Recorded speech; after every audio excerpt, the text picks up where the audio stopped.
Innal hamdalillah nahmaduhu wa nasta'inuhu wa nastaghfiruh wa na'udzu billahi min shururi anfusina wa sayyiati a'malina. May yahdihillahu fala mudilla lahu wa may yudlil fala hadiya lahu. Wa asyhadu an la ilaha illallah wa anna Muhammadan abduhu wa rasuluh. Amma ba'd,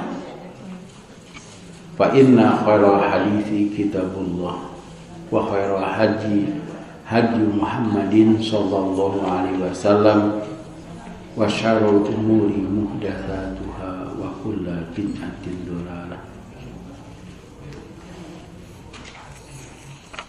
Hadirin ikhwati iman, ahli ibadah, ahli talabul ilmi, rahimakumullah.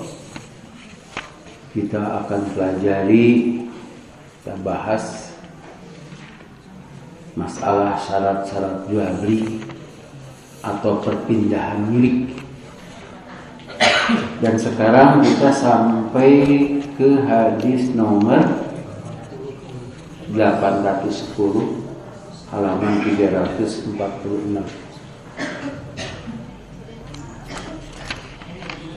Mudah-mudahan yang telah kita pelajari tidak lupa lagi. Sekurang-kurangnya kita menyatakan punya itu teh asal fungsi cenah dua marau. Kalau di pesantren hadisnya harus dihafal. Kalau di sini harus dihafal, saya takut bapak-bapak ibu-ibu tidak hadir lagi. Hadis nomor 810 An Ibnu Umar radhiyallahu anhuma qala naha Umaru an bai'i ummahatil aulad faqala la tuba'u wa la tuhabu wala turatu yastamti'u biha ma badalahu fa idza mata fahiya hurratun. Rawahu Malikun wal Baihaqi wa qala rafa'ahu ba'dur ruwati fa wahima. Dari Ibnu Umar radhiyallahu anhuma, ia berkata, Umar bin Khattab radhiyallahu anhu melarang menjual ummul walad.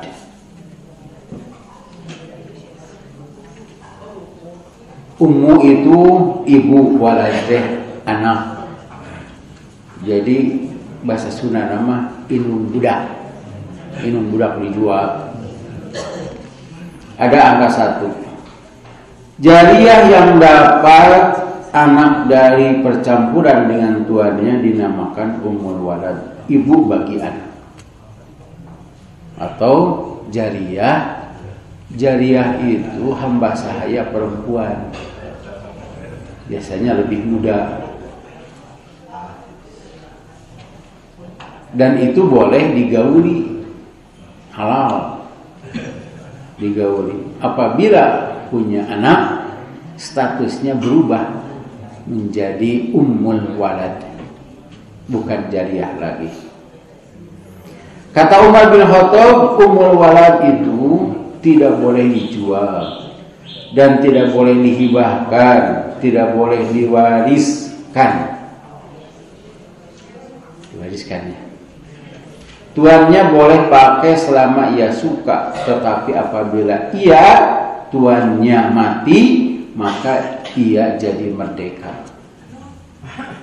Diriwayatkan oleh Malik dan Baihaqi, dan ia berkata setengah dari rawi rafa'kan hadis itu, tetapi keliru.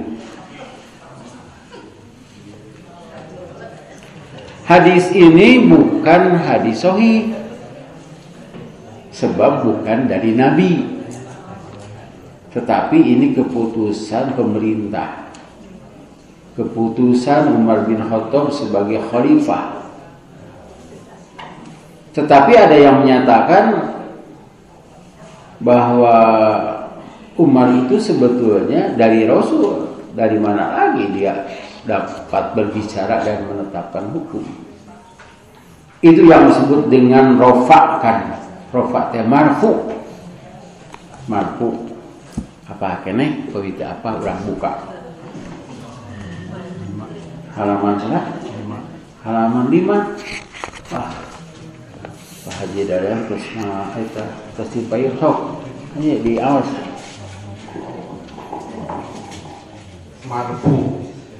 Satu hadis yang diriwayatkan oleh Nabi Shallallahu Alaihi Wasallam oleh seorang rawi kepada seorang rawi sehingga sampai kepada ulama mudawwin. Mudawwin tak anu nyatet hadis seperti Abu Dawud, Bukhari. Terus seperti Bukhari, Muslim, Abu Dawud dan lainnya dinamakan hadis marfu, yakni hadis yang riwayatnya diangkat sampai kepada Nabi Shallallahu Alaihi Wasallam. Kalau ada perkataan ahli hadis bahwa hadis itu dirawakan oleh seorang sahabi seperti Ibnu Umar umpamanya, maka maksudnya bahwa Ibnu Umar dikatakan hadis itu dari Nabi Shallallahu Alaihi Wasallam, bukan dari fatwanya sendiri. Jika ada perkataan di kitab-kitab hadis bahwa Bukhari, Muslim, Abu Dawud atau lain-lain pencatat hadis merupakan suatu hadis, maka maknanya bahwa ia unjukkan buat hadis itu sanad yang sampai kepada Rasulullah Shallallahu Alaihi Wasallam, bukan hingga sahabat saja. Apabila kita bertemu omongan ahli hadis bahwa hadis itu tidak sah rafa'nya, berarti bahwa hadis itu tidak sampai sanadnya kepada Nabi Shallallahu Alaihi Wasallam, tetapi sampai kepada salah seorang sahabat saja umpamanya. Kalimat marfu galibnya dipakai buat hadis Nabi Shallallahu Alaihi Wasallam. Kalau kita bertemu perkataan ulama tentang satu hadis bahwa Baihaqi tadhihkan rafa'nya, berarti bahwa hadis itu ada yang anggap marfu dan ada yang anggap mauquf, tetapi anggapan yang kuat ialah marfu. Iya. Jadi hadis ini sahih kalau dirofakkan, tetapi jika tidak dirofakkan itu dhaif. Kan hadis mah kata-kata Nabi. Ya. Sedangkan pada hadis ini tidak ada dari Nabi. Tetapi dirofakkannya begini, Umar bin Khattab itu tidak mungkin berbuat sesuatu yang bertentangan dengan Nabi, sebab beliau itu sangat mencintai Islam, mencintai Allah, Rasulnya, dan sangat konsisten, kemudian sangat kuat imannya. Barangkali ini dalam khutbah gitu. Jadi kayak khutbah gitu tidak disebutkan dia itu hadisnya, tapi dia itu menyatakan berkeyakinan ini adalah hadis. Karena itu di sini disebutkan dirofakkan. Jadi kalau ini disebut hadis itu dhaif sebab dari Umar, tapi kalau dirofakkan menjadi sahih. Seperti begini, ada KM mengumumkan KM-nya dipanggil oleh wali kelas. Kemudian datang ke kelas, kata KM, besok belajar di rumah. Nah, gitu. Dia tidak menyatakan begini, saya terima dari wali kelas. Oh, pantas kitunya orangnya gitu siga hadis. Wali kelas terima dari kepala sekolah. Gitu. Kumaha cenah pengumuman besok belajar di rumah. Aing teu ngarti naon maksudna? Guru naik datang ka imah. Lain isukan pre gitu katanya. Jadi kata-katanya juga bisa diubah asal maksudnya dapat dipahami. Aranjeun teu meunang datang ke sekolah, lantaran di sekolah ge eueuh guruna. Itu maksudnya. Kenlah urusan ini. Nah, ini yang disebut dengan marfu. Dari mana itu HM tahu ya? Kalau bukan dari wali kelas. Nah seperti ini. Di luar itu memang tidak boleh menjual inung budak. Eta mah tidak perlu pakai hadis. Sudah jelas. Tapi ayahnya anu ngajual inung budak. Ayah tuh.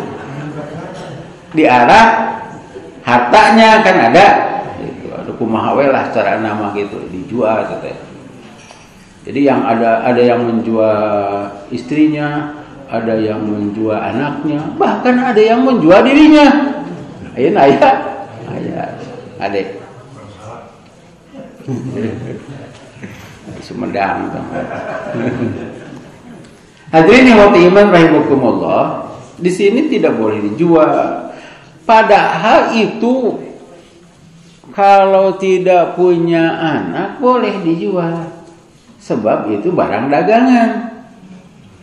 Jadi satu sisi hamba sahaya itu adalah manusia, tapi sisi yang lain itu adalah barang dagangan dan boleh dijual belikan pada saat itu. Tetapi Islam itu sedikit-sedikit menghapus perbudakan. Segala sesuatu kalau seseorang punya dosa, maka dia harus membebaskan hamba sahaya, kan gitu ya.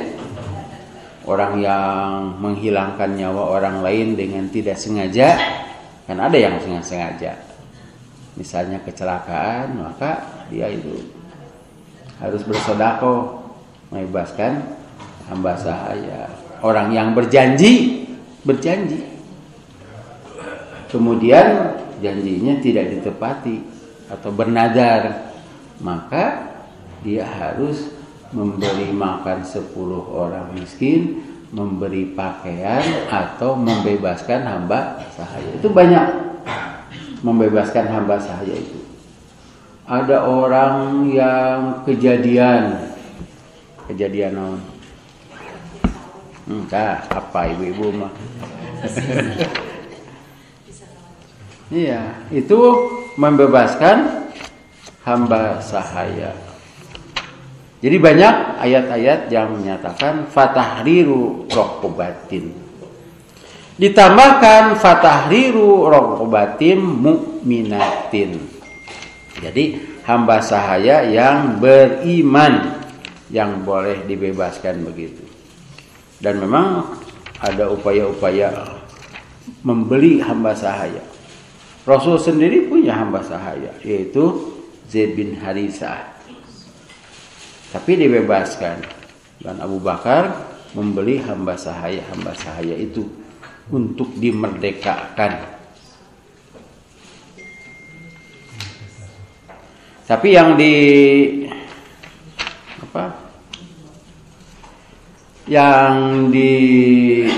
disyaratkan hamba sahaya yang beriman. Ya, contohnya ayat 92 dari surat An-Nisa. Nah, itu. Silakan. Dan tidak patut bagi seorang yang beriman membunuh seorang yang beriman yang lain kecuali karena tersalah tidak sengaja. Barang siapa membunuh seorang yang beriman karena tersalah, hendaklah dia memerdekakan seorang hamba sahaya yang beriman, serta membayar tebusan yang diserahkan kepada keluarganya, kecuali jika mereka keluarga terbunuh membebaskan pembayaran.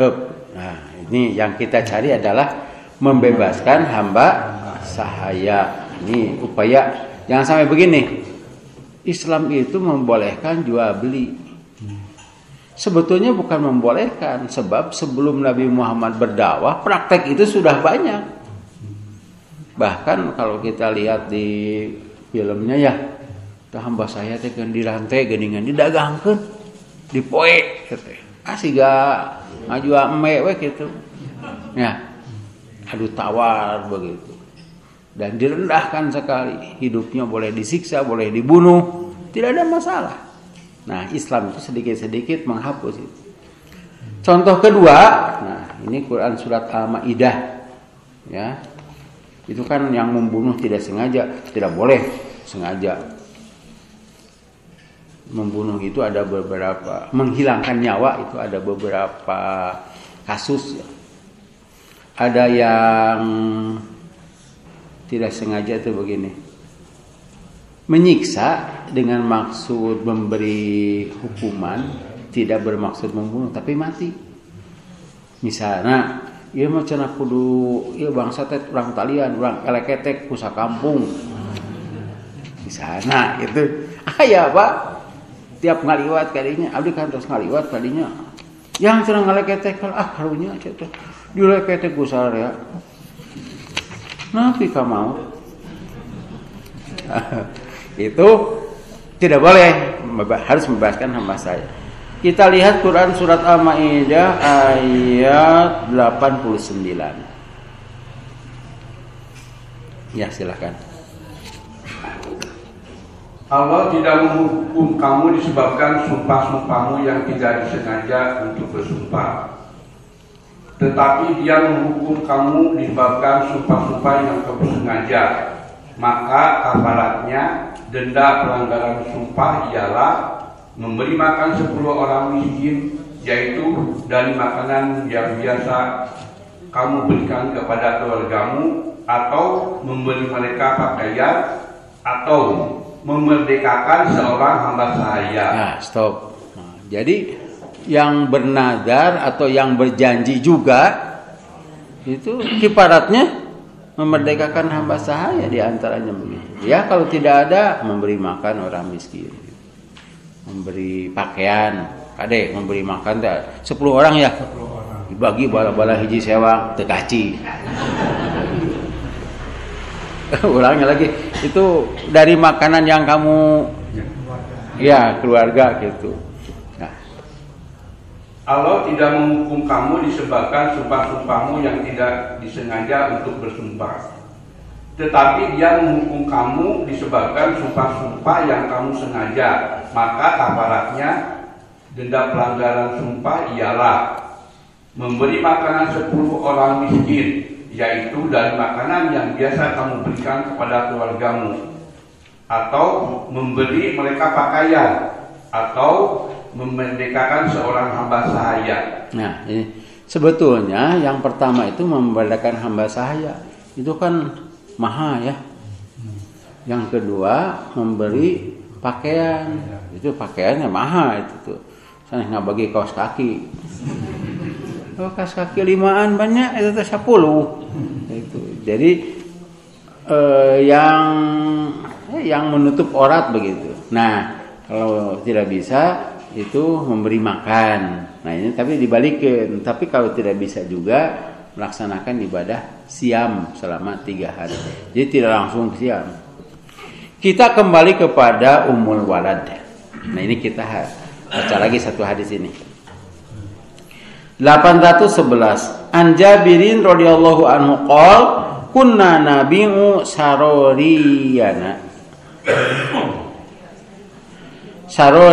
ummahatil auladi wan nabiyyu sallallahu alaihi wasallam hayyun la yaro bidzalika ba'san. Rawahu Nasa'i wa Ibnu Majah wa Daraqutni wa Shahhahu Ibnu Hibban. Dari Jabir radhiyallahu an, ia berkata, kami biasa jual jariah-jariah kami, menjual Ummu Walad di masa Nabi SAW masih hidup. Ia tidak memandang yang demikian itu salah. Diriwayatkan dia oleh An-Nasa'i, Ibnu Majah dan Daraqutni, dan disahkan dia oleh Ibnu Hibban. Ini ada keterangan. Ada beberapa hadis melarang dipisahkan antara ibu dan anak, antara anak dan bapak, dan antara saudara-saudara semua. Itu yang belum balik. Jadi kalau menjual ibunya, kan anaknya dijual. Padahal itu teh anak sorangan dijual. Gitu tak ada laki mah. Sabareh. Tapi Orang-orang yang beriman itu akan bertanggung jawab. Nanti kita ceritakan. Umar putuskan tidak boleh jual Ummul Walad itu adalah di hadapan Ansor dan Muhajirin yang ia kumpulkan sengaja buat urusan itu tatkala ada orang hendak pisahkan menjual ibu dan anaknya. Di waktu itu tidak ada seorang pun dari antara sahabat yang merasa keberatan. Keadaan seperti tersebut dapat dinamakan ijma sahabat. Jadi kalau sahabat masih ada, biasanya sahabat itu protes. Dikarenakan sahabat juga murid Rasul semuanya, khutbah Umar ini tidak diprotes. Mana hadis 810 itu ada diriwayatkan dia Nabi SAW, diriwayatkan dari Nabi oleh Ibnu Abbas. Walaupun isnadnya lemah, tetapi ijma sahabat di hadapan Umar itu dapat menghilangkan kelemahannya. Hadis Jabir nomor 811 menunjukkan bahwa Rasulullah SAW tidak melarang orang-orang jual Ummul Walad. Hadis itu menerangkan Rasulullah SAW tidak memandang salah orang yang jual Ummul Walad, tetapi tidak menerangkan apakah Rasulullah SAW tahu hal itu atau hanya Jabir anggap Rasulullah SAW tahu. Sebab tadi juga sebutkan Rasul itu masih hidup. Tahu dan tinggal diam, dan tinggal diamnya Rasulullah SAW itu ia anggap sebagai tidak menyalahkan. Semua itu masih jadi pertentangan. Tetapi dapat kita pahami begini. Islam itu mengangkat derajat manusia. Walaupun manusia itu bentuk tubuhnya yang berbeda, warnanya juga berbeda. Kan orang mah sawo. Kan ada yang putih ya, ada yang kuning, kita termasuk kuning lah. Kemudian ada yang merah itu, merah itu Amerika. Bahkan ada yang hijau, hijau itu Australia. Iya. Nah, ada yang hitam. Karena itu kalau Olimpiade ada 5. Ya bulatnya itu warna-warni menunjukkan kepada warna bangsa. Urang mah kaasup koneng lah. Ya koneng rada. Nah biasanya yang dianggap rendah itu orang yang berkulit hitam atau kulit gelap. Padahal mereka juga ada prestasi. Bahkan Muhammad Ali itu sampai melempar medalinya ya, dikarenakan ada yang menghina. Alungkeun kasolokan teu kapangi dukain manggihan teu beja gitu. Sampai begitu. Dan mereka juga berprestasi. Nah, sedangkan dalam Islam kata Rasulullah, siapapun yang menjadi pemimpin kalian, apakah itu kepalanya kecil, itu orang Afrika, kulitnya hitam, taatilah. Bahkan Allah Subhanahu wa taala dalam Quran surah Al-Hujurat ayat 13 sengaja oleh Allah Subhanahu wa taala dibeda-bedakan itu manusia tidak sama. Walaupun kembar pasti ada bedanya. Itu kalau sekarang jumlah manusia itu ada 7 miliar, itu 7 miliar wajah. Apalagi jari-jari tangannya itu sudah kita bahas gitu. Jadi putra Nabi Adam itu ada yang putih, ada yang kuning, ada yang hitam, ada yang keriting, ada yang lurus, nu jocong, aya teh nu mancung, nu pesek aya, nu jangkung, nu panek aya. Dan firman Allah itu tidak membedakan satu sama lain. Yang membedakan adalah ketakwaannya. Sekalipun dia itu kulit hitam, tapi kalau beriman dia lebih unggul daripada yang tidak beriman. Nah, kita lihat dulu ya, ini tentang Ummul Walad atau tentang hamba sahaya. Jangan sampai Islam dipojokkan seperti itu sementara mereka tidak tahu yang sebenarnya. Dalam Quran surah Al-Baqarah ayat 221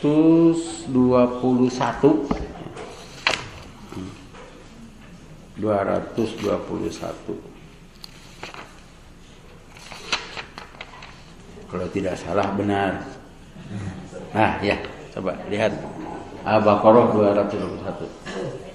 Dan janganlah kamu nikahi perempuan musyrik sebelum mereka beriman. Sungguh hamba sahaya perempuan yang beriman lebih baik daripada perempuan musyrik meskipun dia menarik hatimu. Dan janganlah kamu nikahkan orang laki-laki musyrik dengan perempuan yang beriman sebelum mereka beriman. Sungguh hamba sahaya laki-laki yang beriman lebih baik daripada laki-laki musyrik meskipun dia menarik hatimu. Mereka mengajak ke neraka, sedangkan Allah mengajak ke surga dan ampunan dengan izinnya. Allah menerangkan ayat-ayatnya kepada manusia agar mereka mengambil pelajaran. Ya, di sini jelas sekali derajat orang yang beriman, walaupun dia itu hamba sahaya.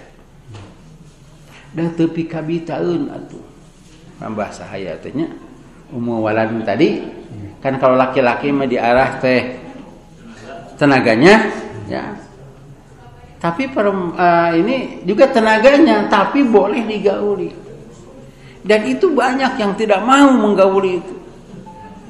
Lamun cek urang mah kajeun teuing naon tah tibatan menangkan hamba sahaya. Tapi di sini Allah Subhanahu wa taala mengangkat derajatnya. Sekalipun perempuan itu gelis, menarik hati, wah pokoknya mah memberi nilai sabaraha? Salapan, mun ti tukang, mun ti hareup sabaraha. Misalnya. Tapi kalau dia musyrikah, seorang musyrik, itu tidak ada artinya. Firman Allah, nikahilah perempuan-perempuan hamba sahaya yang beriman, itu lebih baik. Nah, orang-orang seperti ini kan mau olo-olonya, punten. Nu geulis sok olo mah. Merasa oleh suaminya atau calon suaminya itu apa buro-buroan ya. Pamintana ge loba. Tidak apa-apa ari aya mah.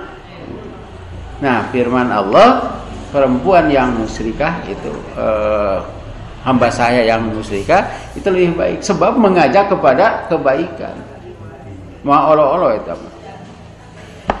Kita lihat lagi Quran surah An-Nisa ayat 3 tentang poligami. Bapak-bapak meresep itu. Atur resep kana daliana atuh. An-Nisa ayat 3. Ya. Dan jika kamu khawatir tidak akan mampu berlaku adil terhadap hak-hak perempuan yatim, bila kamu nikahinya, maka nikahilah perempuan lain yang kamu senangi, 2, 3, atau 4. Tetapi jika kamu khawatir tidak akan mampu berlaku adil, maka nikahilah seorang saja atau hamba sahaya perempuan yang kamu miliki. Yang demikian itu lebih dekat agar kamu tidak berbuat zalim. Pada ayat ini jelas Allah Subhanahu wa taala menyuruh menikahi hamba sahaya. Tapi kalau melihat hamba sahaya teh, Pak, mikirna teh kudu lila. Kira.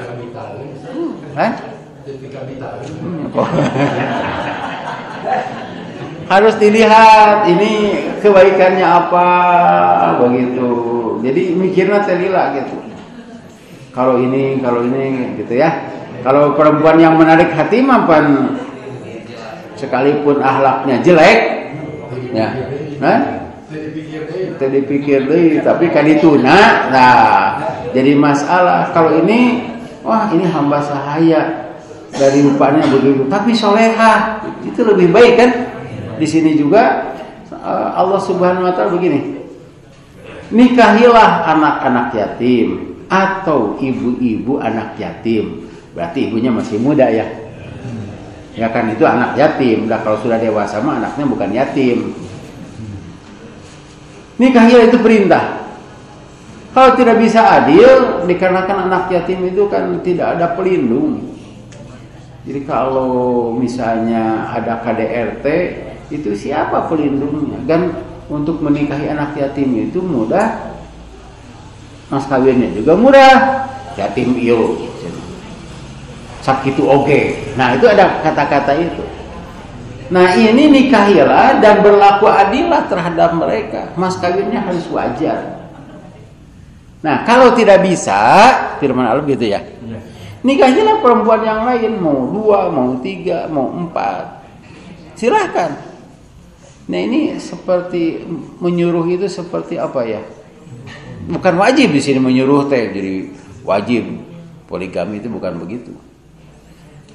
Yang utama adalah menikahi anak yatim atau ibu anak yatim supaya anaknya tidak yatim, ya ngurus, bukan untuk disiksa.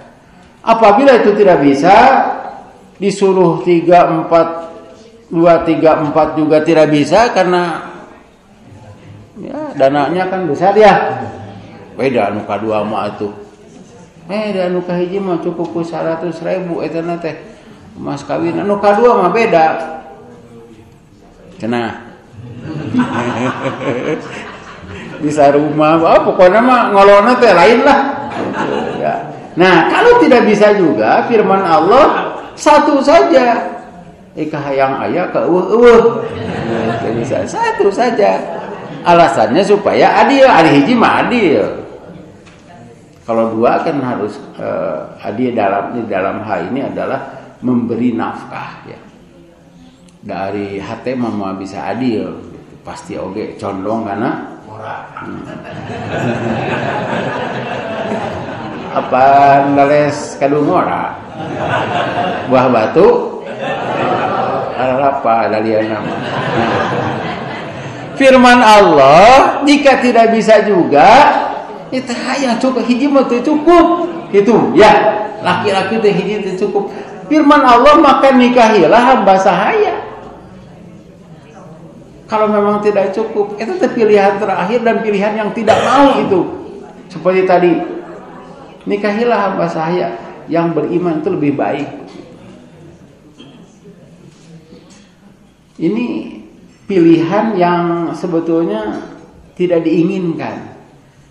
Bahkan ada dalam satu hadis seorang laki-laki akan mendapat 2 pahala jika dia punya hamba sahaya perempuan, kemudian mengajaknya beriman, mendidiknya jadi solehah, diajar maca Quran, sina solehah, kemudian dimerdekakan dan menikahinya. Itu pahalanya 2 kali lipat. Bade. Masalahnya kita tidak punya hamba sahaya itu. Kita lanjutkan. Nah, ini ya menarik ini. Nabi Ibrahim itu istrinya siapa? Sarah. Sarah ketika pulang dari Mesir itu dihadiahi hamba sahaya yang bernama Hajar. Jadi orang yang kaya itu punya hamba sahaya, mun ayeuna punya pembantu. Kan ada orang yang kaya pembantunya itu 27 saimah teh. 27. Aya anu khusus mukakeun eta hodeng. Bakat kubeunghar sajam da muka eta teh jam 7. Nah, itu ada. Ini aduh cenah ieu mun ku basa Sundanya hawatos ieu nu geulis piraku kedah damel. Ya diberi hamba sahaya yang bernama Hajar. Kemudian Hajar itu kan digauli oleh Nabi Ibrahim. Jadi ketentuannya sudah ada dari dulu. Kita baca dulu Quran surat Al-Mu'minun. Al-Mu'minun surat ke-23 ayat 5 kalau tidak salah. Tapi dibaca saja dari ayat 1. Sungguh beruntung orang-orang yang beriman, yaitu orang yang khusyuk dalam sholatnya, dan orang yang menjauhkan diri dari perbuatan dan perkataan yang tidak berguna, dan orang yang menunaikan zakat, dan orang yang memelihara kemaluannya. kecuali terhadap istri-istri mereka atau hamba sahaya yang mereka miliki, maka sesungguhnya mereka tidak tercela. Kemudian satu lagi. Tetapi barang siapa mencari di balik itu seperti zina dan sebagainya, maka mereka itulah orang-orang yang melampaui batas. Ya. Jadi pada ayat ini dibolehkan halal menggauli hamba sahaya perempuan, dan itu sudah akad sebetulnya. Sudah akad, sudah ada mas kawin, kan dijual. Ya, dibeli. Jadi sudah halal sebetulnya. Dan perlu diingat sekali lagi bahwa mencampuri hamba sahaya teh itu sesuatu yang gitu. Tidak menarik sih. Tidak menarik, apalagi hamba sahayanya dari Afrika begitu. Sebab ada hamba sahaya itu dua ya. Hamba sahaya itu kan dijual belikan. Yang dijual oleh keluarganya, oleh bapaknya, oleh suaminya. Kemudian ada hamba sahaya hasil rampasan, mau diculik. Nah, anu kasepan aya Nabi Yusuf hamba itu teh hamba sahaya. Nabi Yusuf itu buktinya dijual. Zaid bin Harisah itu diculik itu. Zaid bin Harisah itu. Kemudian dijual pada Khadijah. Khadijah memberikan kepada Nabi Muhammad, bahkan saking cintanya kepada Nabi Muhammad ingin disebut anak. Ketika bapaknya suatu saat datang, Zaid bin Harisah itu lebih memilih dengan Nabi Muhammad daripada dengan bapaknya. Nah, itu untuk mengangkat derajat hamba saya itu begitu. Nabi Ibrahim alaihissalam ternyata mempunyai anak dari Hajar. Inilah yang jadi hinaan orang-orang Yahudi terhadap Nabi Muhammad SAW. Kan dari Hajar itu melahirkan Ismail, dari Ismail menurunkan Nabi Muhammad. Mati pembantu. Padahal Nabi Yakub juga begitu. Nabi Yakub itu istrinya yang terkena itu 4. Yang 2, yang pertama dan yang terakhir itu adik kakak itu ya. Itu yang diinginkan oleh Nabi Yakub. Yang 2 ini dari pembantu hamba sahaya. Dan dari sinilah yang melahirkan orang-orang yang diceritakan dalam surat Nabi Yusuf ya, surat Yusuf itu delaka lah gitu. Delaka pada Nabi Yusuf. Nabi Yusuf kan Nabi Ibrahim nakasep nu ieu gelis kahelnya. Nah, melahirkan Nabi Yusuf anu itu bararaung. Maka katanya kata seorang itu urang alungkeun we cenah ka sumur eta teh ka adi sorangan. Beda inung. Abu Lahab itu beda ibu dengan Hamzah itu. Beda ibu. Khusus tuh boga dulur. Jadi di sini juga dijelaskan bahwa karakter itu bisa menularkan. Jadi ada 3 yang menguasai atau untuk sifat manusia itu. Yang pertama, genetika asli Allah menciptakan orang ini. Itu yang kuat. Yang kedua adalah faktor ibu bapak. Yang ketiga faktor lingkungan. Karena itu untuk faktor lingkungan kata Rasulullah, sesungguhnya manusia itu terlahir dalam keadaan fitrah. Ibu bapaknya yang menjadikan Yahudi, Nasrani, Majusi itu faktor lingkungan.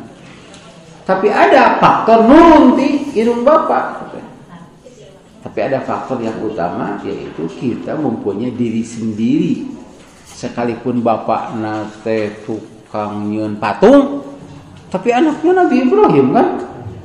Sekalipun bapaknya Nabi Nuh, ya soleh Nabi Nuh teh. Tapi anaknya begitu. Nah ini itu hanya faktor saja begitu.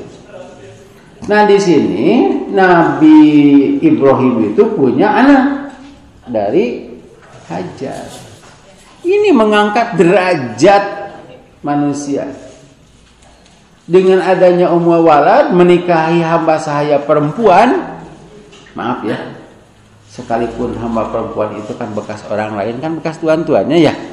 Nah, kemudian dimiliki, maka diangkat derajatnya dengan kata ummul walad. Jadi istri dan berhak menerima waris. Itu Nabi Ismail, putranya. Itu dari hamba sahaya. Tapi jadi istri, tidak boleh dibedakan. Jadi kalau bapak meninggal, punya istri satu, istri yang diidam-idamkan, istri pertama, yang kedua hamba sahaya, andaikannya. Kemudian kedua-duanya mendapat waris 1/8 dibagi 2. Ada, bukan 1/8 sewang. Ulah kieu dirinya mau cenah ngono. Oh gitu, tidak boleh. Pokoknya 1/8 dibagi 2 jadi 1/16 masing-masing. Bukan hanya itu, Nabi Muhammad SAW menikahi beberapa istri yang dapat melahirkan putra-putrinya dari Khadijah saja. Tetapi Nabi Muhammad punya hamba sahaya yang bernama Maria, yang disebut dengan Juwairiyah. Juwairiyah itu kan tadi jariyah. Kalau jariyah itu perempuan, kalau Juwairiyah itu artinya perempuan mungil atau yang kecil.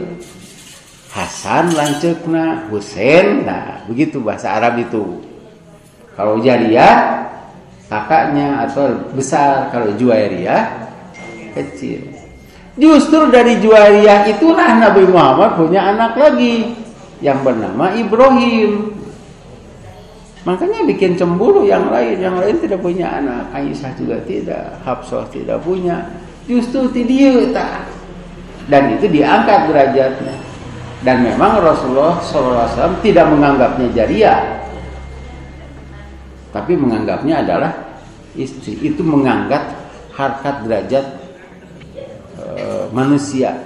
Yang dilihat adalah takwanya, begitu Pak. Aya nama ibu-ibu padu gadisnya di bumi teh. Tong ningali harta, tong ningali statusnya. Pokoknya tingali we kesolehannya untuk calon suaminya atau calon menantu. Wios kasep jeung beunghar oge. Nya. BPKB. Hah? Bageun pinter kasep beunghar. Komite aya STNK.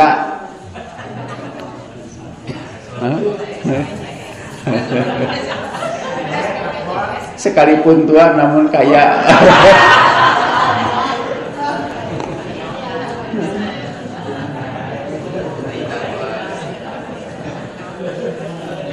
Ade, nu apa teh eta wungkul. Yang dicatat.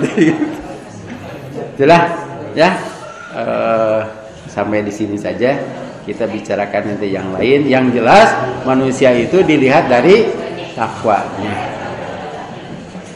Rabbana hab lana min azwajina wa dzurriyyatina qurrata a'yun waj'alna lil muttaqina imama. Rabbana atina fid dunya hasanah wa fil akhirati hasanah wa qina adzabannar. Wassalamualaikum warahmatullahi wabarakatuh.